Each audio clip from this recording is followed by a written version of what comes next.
Welcome to the Reconciled podcast. Today we are having a discussion about abolition versus the pro-life movement.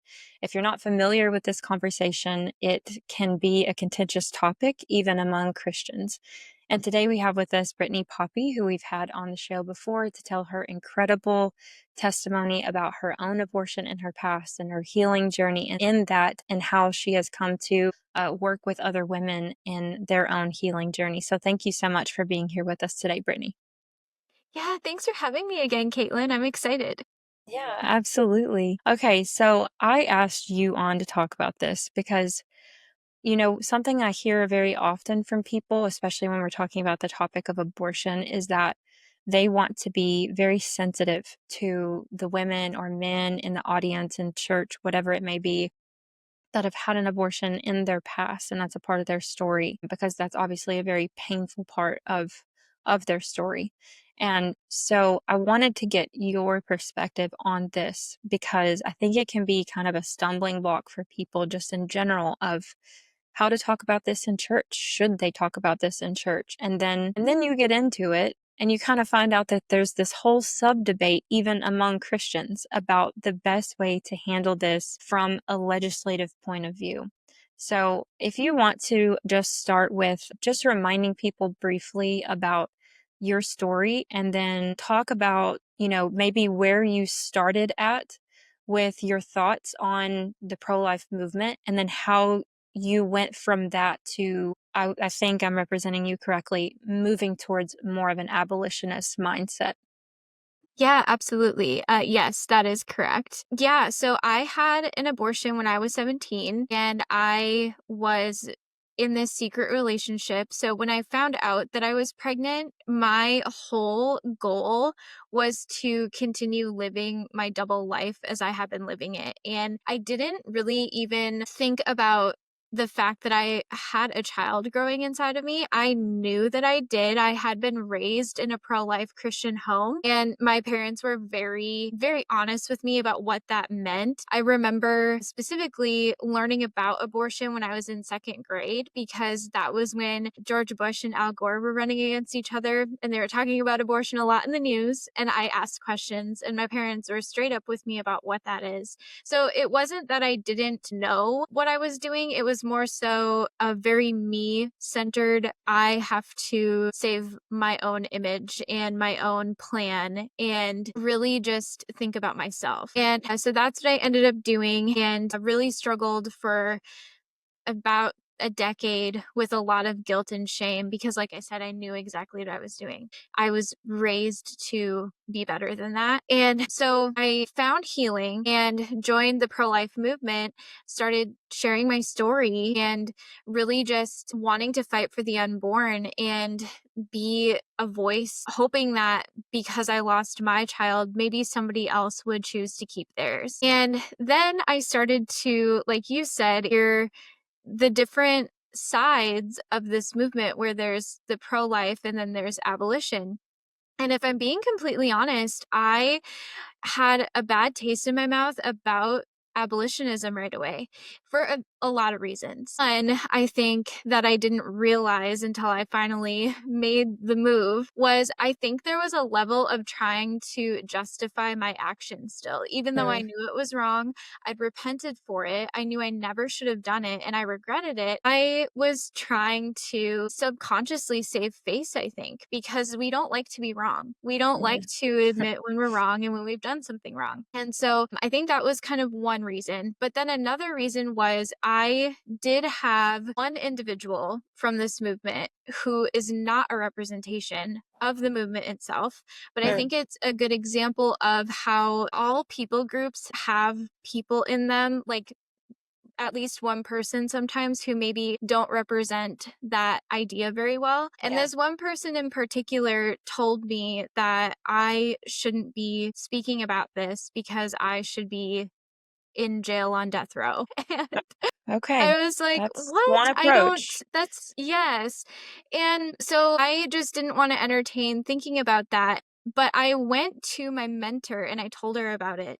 And she's an abolitionist. And she would Mm, say, "Well, Brittany, that wasn't right of that person to say that. But, when there's a crime, there should be there should be consequences for that, right? And I said, well, Yeah. yes, there should. And but I just don't know how we're going to help women if they think we want to put them in jail. And she just was so patient with me. She would send me Seth Gruber's takes on the matter, and he says it so eloquently. And that's kind of when I started to go, okay, yeah, are we really trying to save lives, or are we just, trying to look like we are? Because if we say something's wrong, but the people who do the thing face zero consequences for that wrong thing, what's stopping them from doing it? It's just something that is like written down, like, oh, don't do this. But Yeah, even if you do it, you're okay. So I don't know. right. I didn't say all of that very eloquently, but that's kind of No, a very like slow track of my whole thought process on that. yeah. No, to be honest with you, so if I didn't say this the first time we interviewed, you and I met, somehow I ended up following you on social media first, I think. Yeah, it had to be first. And then I ended up going, I have no idea how I found you, but I ended up going to the Life or Death Con, and of course you were there also. And at the March for Life. And then I got home and you posted pictures of it. And I was like, oh, she was there. I didn't even, and not that we really even knew each other, but it would have been cool to get to meet in person. But anyway, so that's how I met you. And then, I guess because I commented on one of your pictures, I actually started seeing your stuff because that algorithm works day and night against people speaking truth, especially on this topic. Yes. But anyway, I saw your story and then I wanted to interview you, but I was kind of surprised at your take when I first asked you about this because of your that being a part of your story and how I'm sure that makes it even more difficult to come to terms with that. But one thing I would say, because a lot of people assume that if you take the abolitionist approach, which I guess we should probably define these here in a second. Don't let me forget to do that. We'll give like a brief description of each side and kind of where they're at. But a lot of people assume that if you're on the abolitionist side of things, it's that, well, you want everyone that's ever had one to be thrown in prison, and like that person said to you, which is not a representation of Christ at all. But I don't believe in that. I don't know where you're at in it, but I mean, the problem with that is that it wasn't against the law. Technically, you may have been breaking God's law, but in our country, you were enabled to do that by the laws in our states and our country. And so I would say that that would be very unfair to, kind of go back and retroactively punish people that have done that before. But that, like you said, if you don't have a punishment, there's not a real deterrent to the crime. And it doesn't even make sense to, how is it that you would punish the doctor for this, but not the person consenting to the procedure? So I don't know if you have any thoughts on that. Yeah, exactly. And that's one thing too that when I'm talking with people, that's kind of what they assume is that abolitionists think that all women, so all, like ever since 1973, should be now going to prison and serving time. No, Yeah, that's just not the heart of a majority of people. right. It's just, I think it's a what we straw man argument, honestly. Like, exactly. I don't Yeah. think they actually believe that, but they use it as, yeah, Yeah, exactly. Yeah, it's kind of, yeah, no. That's just, and it's not, how could you do that? There's no way to, I feel like that's unconstitutional. If it's legal at the probably. time, you can't just go back and say, well, now it's illegal, so Right. goodbye. Yeah. But yeah, it's I'm sure we'll talk about this, but I know there's a lot of talk of, well, why don't we do this incrementally? And it's just kind of like, okay, yeah, we could do that, but how many more lives will be lost if we, just slowly do this? Yeah. I think it means more to just put a line in the sand and say, hey, this has to stop now. So, Well, let's pause there and give if you could just give a brief description of both sides, how would you describe them? So everyone listening has a handle on this if they're not a part of the debate going on. yes, yes, I'll try to do that in a somewhat more eloquent way. But You're fine. essentially, the pro life side fights for the unborn and wants to save babies' lives, but they do this in a way where they maybe are passing heartbeat bills and they don't believe that the action of abortion should be criminalized, particularly for the women. They believe that women who have abortions should not be criminalized for this action, but they do state that they want to end abortion. Whereas abolitionists believe that abortion should be a crime and it should be a crime for everyone involved, not just the women. I see a lot of people say, the criminalization of women, but in reality, it's anyone involved in the action of Mhm. abortion. And so it's more so, yes, there needs to be a punishment for this crime. Yeah, yeah, and it's again, I think it comes down to somewhat of a straw man because then they like to bring up the extreme cases, which are rare. I think it's 1% or less where, it's like it's because of rape, it's because of coercion, or sorry, not necessarily because of rape, the abortion's happening.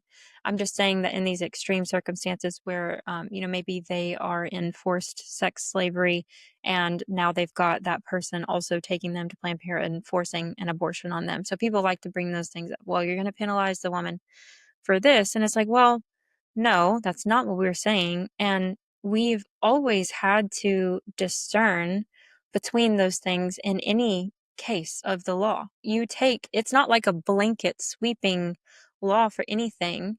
You have to prove the person to be guilty. And if there is someone else involved that was forcing that person's hand, then that should be taken into account. And then that woman shouldn't be held liable. So it just seems to be a common thread that they like to bring up these straw man extreme cases to really just avoid the question altogether. Mhm. Yeah, exactly. And no one's saying take away due process. There would absolutely be due process in these situations. It's not just an automatic, like you said, blanket jail sentence. Oh, you did Yeah. this, goodbye. They still Right. are awarded due process. And Yeah. Yeah, it's like I can't remember, was this Senator Warren that said this? I think it was Warren. And she was saying on a social media post, or maybe she was in an interview, that based on the border stuff, that they were, how did she put it? Like disappearing you.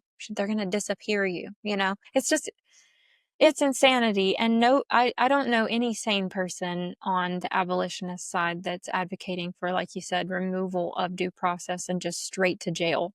Don't collect go or don't collect $200, don't pass go, straight to jail. So I don't know anybody that's advocating for that. What do you think causes so much tension? And have you personally seen this play out between the pro-life movement and the abolitionist movement? I know I've heard about both of them kind of shutting down each other's bills, but have you followed any of that at all? Yes, we had a bill actually come through in North Dakota and it was shut down by multiple pro life groups. So I don't even know if Planned Parenthood showed up. I don't even think they came to the hearing because they didn't have to, because every single pro life organization in my state wrote in opposition of this bill. What So, was their yeah. what was their reasoning? I know you've already kind of explained it, but did you have a chance to hear them reasoning in the legislation as to why they were opposing the bill? Is it just mainly because they don't want a penalty for women? Yes, that was the main argument that I heard. I did listen into some of the testimony that was given. There was a man in particular from a religious organization, even that gave testimony and said that these women should not receive any punishment. They should only receive compassion. And I guess when I hear that, I think they can receive both. We can give them compassion and mercy and be the hands and feet of Jesus in their lives and point them towards the gospel. But it's biblical that when we do something that is wrong, we must know that we will face consequences for that. Yeah. But that was kind of what I was hearing in those Yeah. testimonies. I remember watching a video of Charlie Kirk. I think he was at an event. Actually, yeah. So your bill that was introduced there, it was the equal protection bill from End Abortion Now, right? With Apologia Yes. Studio and Jeff Durbin. Okay. I've talked about them before and I've learned a lot from them. And one of the men from his podcast that's on there with him regularly, I can't remember his name, but he's a co-host, was at an event with Charlie Kirk and he asked him about this whole conversation. And And Charlie Kirk's response was, well, I don't think that the majority of these women know what they're doing because they've been told for so long that this isn't a baby, this isn't a real person. And so, what would you say to that? Do you think that that's true? I don't think that's true anymore. That actually used to be my view too. When my friend was working on me and just kind of very compassionately and patiently having really great conversations with me to really give me all the information so I could make a decision on how I felt about this. That was kind of my argument to her was, well, what are these people doing to then educate the public that this isn't okay? Because we have had this be legal for so long that there's a lot of people who don't understand why this is not okay. And what I ended up learning was, well, yeah, that's a part of the plan. It's not just, oh, let's make this illegal and wipe our hands and walk away. It's, yeah, we want to educate the public on why this is evil and why we shouldn't be doing this. And so I disagree with Charlie because I have a friend who is an executive director of a pregnancy center, and she has said that in her meetings with other pregnancy centers, they are seeing a change in the atmosphere of the women who are coming into their centers. It used to be that they were in pain and felt guilt. And even if they did go through with the abortion, it wasn't that they were nonchalantly going to the abortion clinic. It was a very painful thing. They were, I don't want to say not wanting to go. I mean, they weren't, but that they felt like that was the only decision they had. Of course, we know that's not true, but it was a remorseful, like, I don't want to do this, but this is what I'm doing. Now there's really no emotion in a lot of women who are choosing abortion. If anything, it's very hostile emotions towards the life that's growing inside of them. And now, of course, that's not true for everybody, but even still, it's with the landscape changing, I don't think it's safe to say that most women don't know what they're doing. Yeah, yeah, for sure. I mean, whether or not they feel remorse about it is one thing, but to say that they don't know what they're doing, I would say I've never done sidewalk counseling personally, but all of my anecdotal situations with my friends, everyone tells me the same thing. I knew deep down, all you have to do also is get on TikTok, which I don't enjoy doing at all because it's the wild, wild west of social media and everything goes. But, you can get on there and you can see like you said, the hostility, the almost religious zeal that people defend this with. And it's also now, my grandmother, it's kind of funny how things come back around, but I don't know if I've ever told you this. My grandmother had a self induced abortion in her early 20s, and she was on drugs, hippie life, traveling the world, actually fleeing from being arrested in the United States for like drug charges or something. Her story's crazy. Yeah. And she very much regrets that. But when she got saved, she was a part of the pro life movement back in I don't know. I guess it was probably later 70s, early 80s. And so she had a bunch of the little baby feet pins and she would go to churches. She would tell her testimony. And, back then, they didn't have the technology that we have today to see inside the womb the way that we do.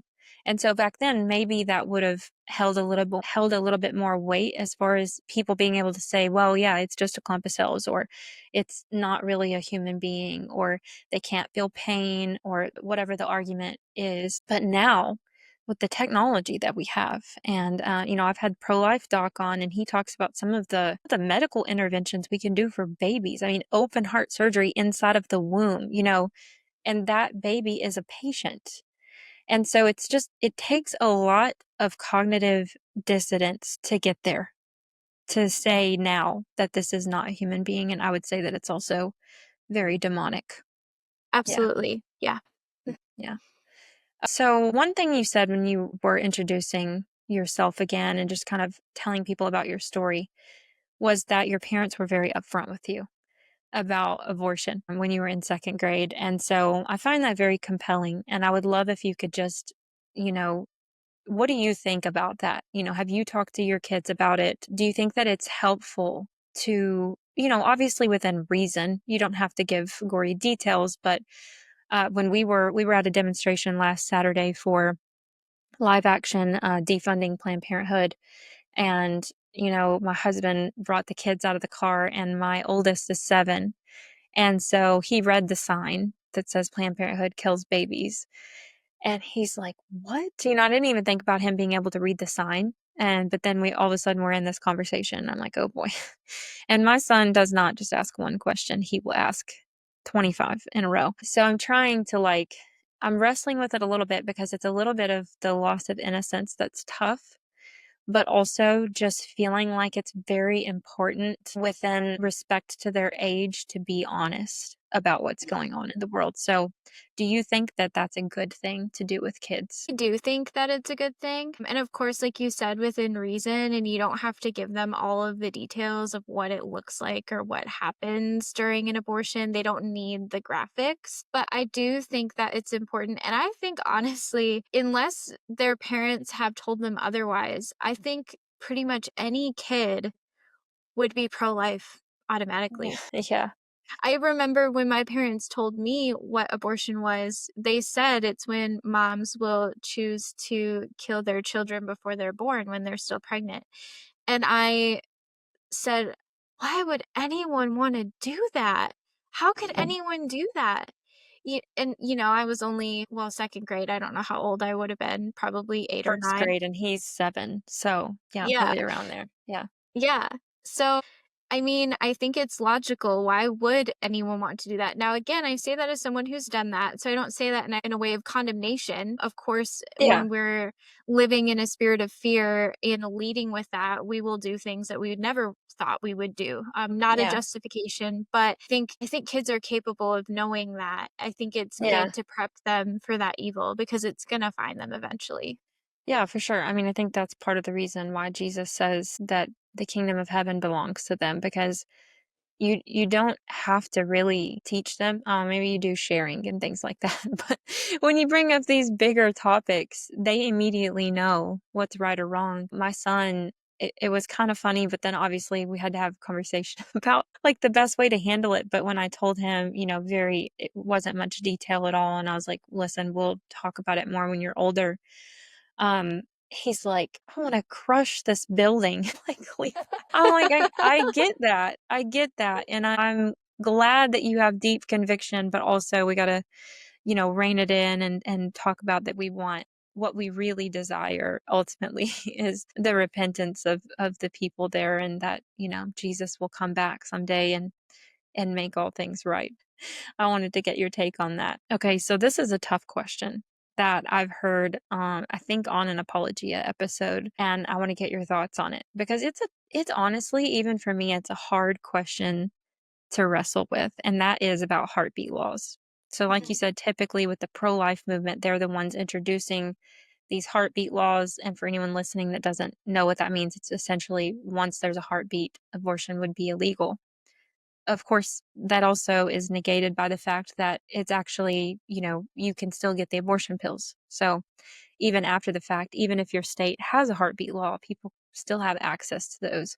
I don't know if it's actually, is it illegal? Do you know if in your state, let's say in Tennessee, if there's a heartbeat law and you order the abortion pills, is there any type of legislation against that, penalizing that? I wouldn't think so if the woman's not penalized because that's basically a self-induced abortion. I can't give a for sure answer on that, but I have heard of certain states, and I don't know which ones, but I've heard that it's technically illegal to distribute an abortion pill. So they'll instruct women to get like a PO box in their neighboring state and go pick it up that way. Again, I don't know specifics on that, but Yeah. they always find some sort of workaround. Right, and I think I don't know what case it is, but I know I've read recently about a case, this is dealing with transitioning children, not abortion, but I feel like it would apply, that was discussing or is either being debated right now, that something about, like, you can't take these things across state lines if that state, says that this is illegal. And so maybe trying to build some kind of protection there, that if a state has it illegal, that you can't just have these loopholes. But anyway, back to what I was saying. So the pro-life movement will typically introduce these heartbeat laws because their idea is, well, if we can't get a full ban, isn't it better to at least get what we can and save some children? And then you've got the abolitionist side that, again, I get where they're coming from. It's like, well, so we're okay with a little bit of sin. We're okay with a little bit of child sacrifice. And it's like, how do you come at that? How do you see that? If you had the opportunity to vote for a heartbeat bill, would you, if you know that it's going to save at least some children? Big loaded question there. Oh man, that's so hard. I'll try to answer that, but also I feel like my opinion on that is fluid because I just don't understand the fullness of the situation because I do see both sides. I Yeah. think that there are cases where heartbeat laws have saved lives. Mhm. However, there are still lives being lost. I think sometimes the information isn't even consistent on when the heartbeat starts because I think a lot of these laws are like 6 week or 8 week. And I've seen that the heartbeat can start as early as 3 weeks. Oh, wow. It's just not necessarily detected on ultrasound. So then Yeah. it's like not even really a consistent law. And Mhm. regardless, that's still a life. Their life Yeah. started before their heart was beating. Yeah. So I don't know. I mean, I don't know. I don't know what I would do. I mean, I would probably yeah, I don't know. I That's see a both sides. that is an okay answer because listen, I'm right there with you. I just wanted Mhm. to bring it up. But that's the problem with straying from God's design is that Exactly. it creates all of these moral dilemmas. I mean, the interview I had this morning was with the organization Them Before Us. I don't know if you've heard of them, Katie Faust and Oh, yeah. Josh Wood is the executive director. So I got the chance to talk to him about IVF and surrogacy. But surrogacy I feel like is more plainly this is not okay. But IVF, obviously even Christians struggle with a lot. But it's like, okay, but I want you to have a child. I want you to have the desires of your heart. That's a good desire. But when it's legal at all, it creates these moral dilemmas and it leads us down this path of, okay, well, do we adopt a living child? Or, I mean, you know what I mean, here on the earth, born and breathing, or do we adopt a frozen embryo, which is so dystopian to even have to ask that question. And so that's part of the consequences of straying from God's law. It just creates these moral dilemmas that if we would just listen to him, we wouldn't even have to answer in the first place. Mhm. Yeah. Exactly. All right. So this is just a loaded question episode. So sorry about that up front. That's okay. But if we were to get the abolitionist movement, if we were to succeed in that movement, what do you see as biblically based the penalty for abortion if the mother is consenting? And this is now against the law. So we're not talking about retroactive action.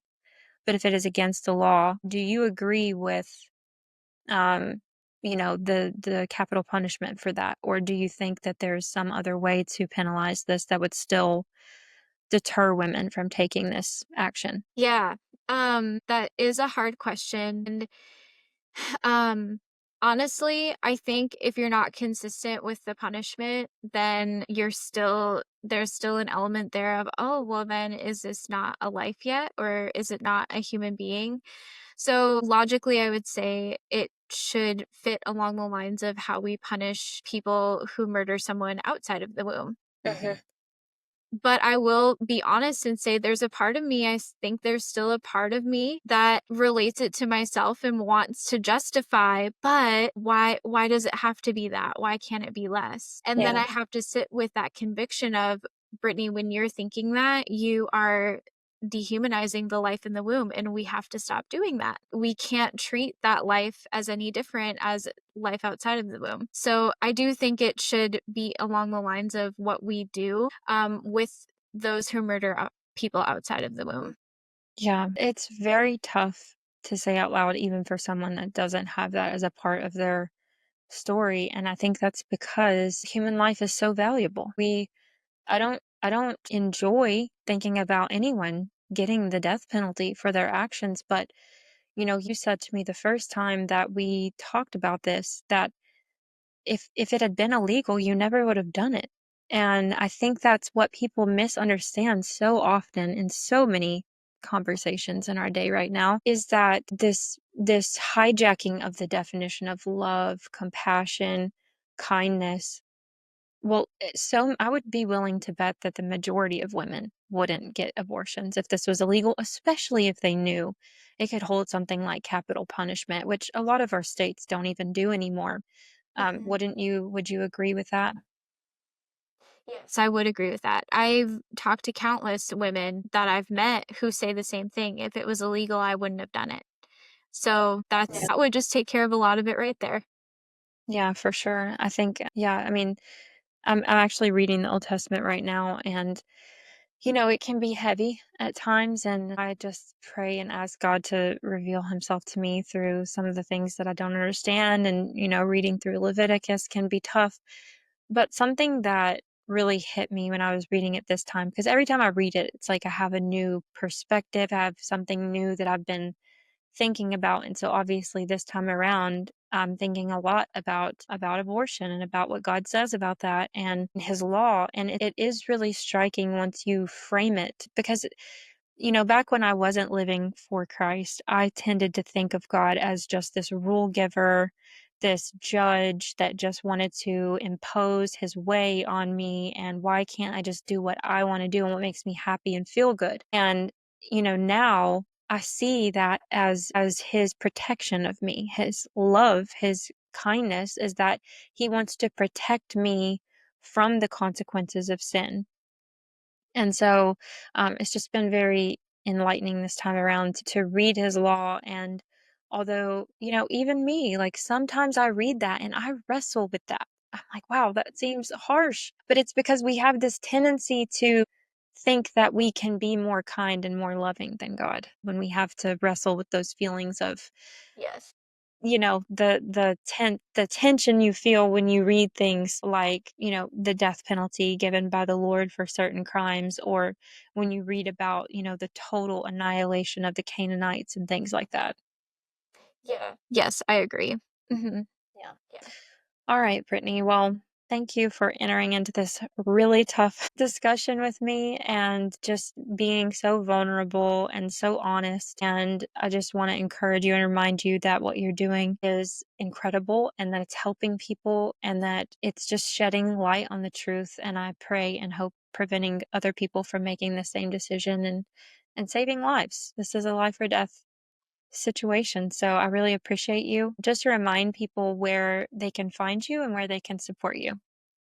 Yeah, absolutely. Thank you so much for having me on again. I really enjoyed this conversation and just getting to kind of talk through some of these things and learn together, I think, too. But yeah, my podcast is called Abortion Recovery for Christian Women. And so you can find me on all of the major podcasting platforms. And then I'm semi active on Instagram, not the greatest at being active on there, but I check my DMs at least. So my handle is Brittany Poppe. On there.